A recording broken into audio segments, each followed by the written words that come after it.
મિત્રો, નવી વાર્તા સાંભળો. મારું નામ નિખિલ છે. હું દિલ્હીનો છું અને હું એક ભાડાના ફ્લેટમાં એકલો રહું છું. થોડા દિવસ પહેલા એવું બન્યું હતું કે જ્યારે મારી પડોશી કાકીએ મને તેના ઘરે બોલાવ્યો.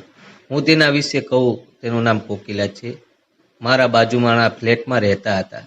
તેથી હું તેમને સારી રીતે ઓળખતો હતો. કાકી એક પુત્ર પણ હતો, જેની ઉંમર 7 વર્ષની હશે. તેમના પતિ નોકરી કરતા હતા અને તેમનો દીકરો પણ ને પણ ઘણો મળતો હતો. ક્યારેક તો તે મારા ફ્લેટમાં રમવા આવતો અને ક્યારેક હું તેના ઘરે જતો. એક દિવસ કાકાએ મને બોલાવ્યો અને કહ્યું, હું અને મારો પુત્ર તેના દાદાના ઘરે થોડા દિવસ માટે જઈ રહ્યા છીએ અને લગભગ 10 થી 15 દિવસ પછી પાછા આવીશું.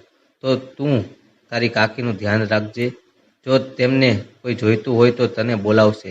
મેં કાકાને કહ્યું, તમે ખાતરી રાખો, હું બધું સંભાળીશ. તેઓ બીજા જ દિવસે સવારે નીકળી ગયા અને તેમના ઘરના માત્ર કાકી જ હતા. મારા કાકા કહેવા પ્રમાણે હું પણ તેમની સાથે તેમના ઘરે રહેતો, પણ હું આજથી તેમના ઘરે રહી ગયો અને સૂઈ ગયો.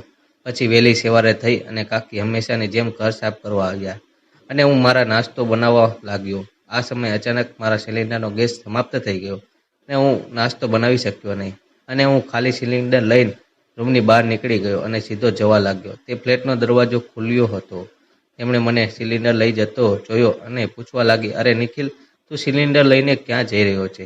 મેં કહ્યું, ગેસ પૂરો થઈ ગયો છે કાકી, એટલે રિલેપ કરાવવા જઈ રહ્યો છું. તો કાકીએ કહ્યું, તમે ગેસની શું જરૂર છે?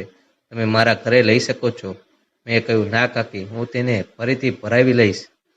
અને તમે શા માટે પરેશાન થાવ છો?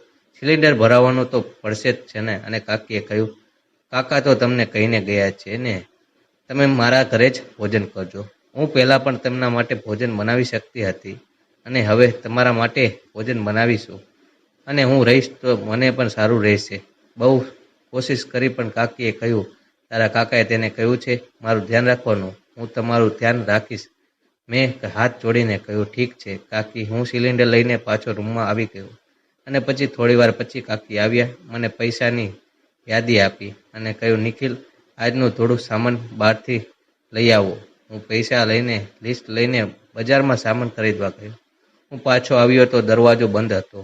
મેં ડોરબેલ વગાડીને અંદરથી અવાજ આવ્યો, હું સ્નાન કરી રહી છું અને દરવાજો ખુલ્લો છે, અંદર આવો. અને રસોડામાં વસ્તુઓ રાખીને કાકીએ, મેં વસ્તુઓ રાખી છે, હું જઈ રહ્યો છું. આંટી બોલી, અરે તમે બેડરૂમમાં જ છો?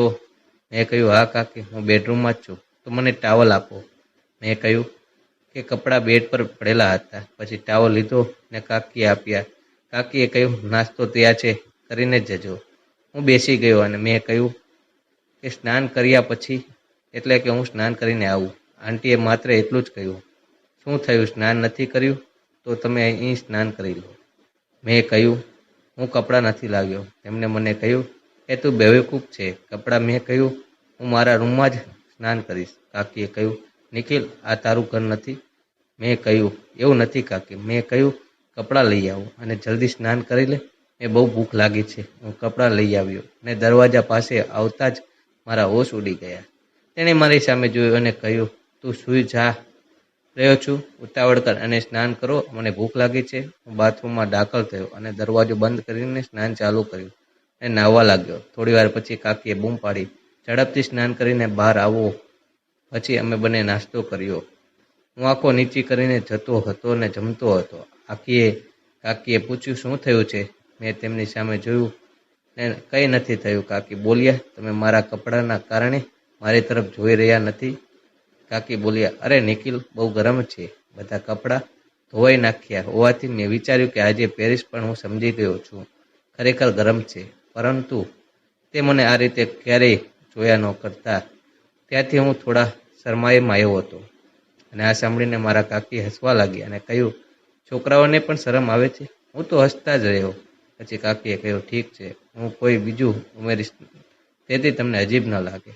કહ્યું, કોઈ સમસ્યા નથી. પછી મેં બંને નાસ્તો કર્યો. હું મારા રૂમમાં આવ્યો. થોડીવાર પછી હું સૂઈ ગયો અને બપોરે કાકીએ મને બોલાવીને આવવાનું કહ્યું. જમવાનું તૈયાર છે? હું જમવા આવ્યો પછી તેમણે મને જોયું અને વાતચીત કરી હતી. અને કાકીએ પણ મારી સાથે વાત કરવાના બદલે મને પોતાના રૂમમાં બતાવવા હતા. મારી હાલત ખરાબ હતી.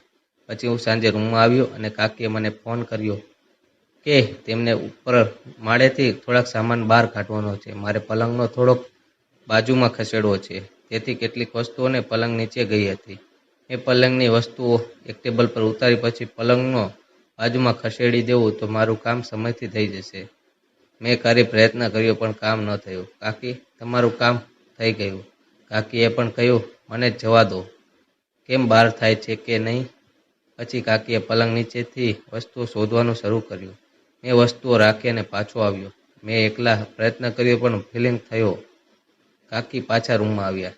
તેણે મને કહ્યું કે મને મદદ કરો. હું ધક્કો મારવા લાગ્યો અને દિવાલ સાથે અથડાયો અને કાકી મારા પર પડ્યા. કાકી બેડ પર બેસ્યા અને હું પણ બેસી ગયો. કાકીએ કહ્યું, મને કમર અને પગમાં દુખાવો થયો છે. તેમને દવા લગાવવાનું કહ્યું અને તેણે કહ્યું તેને કોઈ પીડાની ગોળી હોય તો પણ લે, પણ તે પણ ત્યાં નહોતી અને કહ્યું મારા રૂમમાં તપાસ કરીશ. અને પછી તેને કહ્યું જલ્દી, તેને દુખે છે. તેથી તેને કહ્યું મારા રૂમમાં ગયો પણ મારા રૂમમાં કોઈ તે દવા નહોતી. પછી હું પાછો આવ્યો અને કાકી કોઈ દવા નથી. તેણે કહ્યું હવે શું કરવું? મેં કહ્યું કે એક ઉપાય છે.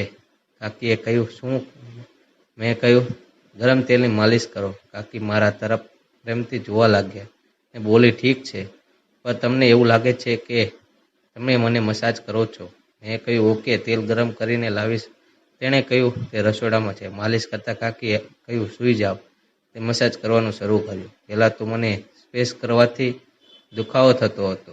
ધીમે ધીમે તેને રાહત મળવા લાગી. કાકીએ કહ્યું નિખિલ, તારા હાથમાં તો જાદુ છે. મિત્રો, તે સમયે મારું હૃદય કેટલું ઝડપથી ધબકતું હતું હું કહી શકતો નથી. કાકીએ કહ્યું શું થયું? કેમ રોકાઈ ગયા? તેણે કહ્યું ખરેખર નિખિલ, તે મારું દુઃખ દૂર કરી દીધું છે. તું સૂઈ જા, હું તારી માલિશની ઈજા કરી દઈશ. કાકી ઊભા થયા અને કહ્યું 8 વાગ્યા છે, હું જમવાનું બનાવીશ. તમે ફ્રેશ થાવ પછી અમે બંને ભોજન કરી લીધું. કાકી સૂઈ ગયા અને હું આજે અહીં જ મારી પીઠના દુખાવો દૂર કરવા લાગ્યો હતો. જો તમે માલિશ કરો છો તો સારું થશે. મેં કહ્યું કે હા, આજ શરૂ છે. હવે અમે બંને રૂમમાં આવી ગયા. કાકીએ કહ્યું સાંભળ નિખિલ, તારા હાથમાં કોઈ જાદુ છે. શું? કાકીએ કહ્યું મને ખૂબ જ ઊંઘ આવી રહી છે અને હસવા લાગી. આંખો બંધ કરી દીધી અને હું ઊંઘવા લાગ્યો. કાકીએ કહ્યું નિખિલ, આજે તે મને મારા જીવનને એવી ખુશી આપી છે કે આજ સુધી મને નથી મળી. આવી જ વાર્તા સાંભળવા માટે ચેનલને સબસ્ક્રાઈબ અને વિડીયોને લાઈક કરજો મિત્રો. ધન્યવાદ.